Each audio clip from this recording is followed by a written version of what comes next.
Students, welcome you all to the video lecture on understanding quadrilaterals, chapter number 3.4, problem number 2. இன்னைக்கு நம்ம வந்து first second questionல பாத்தீங்கன்னா identify all the quadrilaterals that have 4 sides of equal length ன்னு கேட்டிருக்காங்க. Okay, so ஒரு quadrilateral அப்படின்னாலே 4 sides இருக்கணும், right? அந்த 4 sideமே ஈக்குவலாக இருக்கணுமா? அப்படி என்ன quadrilateral நேம் பண்ண சொல்றாங்க, ரைட்? ஸோ நம்மளுக்கே தெரியும் ஸ்கொயர் ஒரு எக்ஸாம்பிள், ரைட்? ஸோ ஸ்கொயரில் பார்த்தீங்கன்னா all 4 sides are equal in length. Okay, இன்னொரு quadrilateral என்ன? ரோம்பஸ்.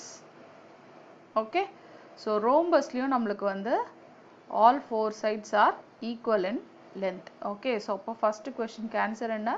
ஸ்கொயரும் ரோம்பஸும். Okay, and then second question வந்து 4 ரைட் ஆங்கிள்ஸ் இருக்கணுமா? அந்த ஷேப்பில் வந்து 4 ரைட் ஆங்கிள்ஸ் இருக்கணும்.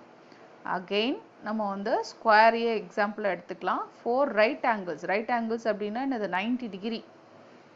எல்லா ஆங்கிளும் வந்து 90 டிகிரியாக இருக்கணும்.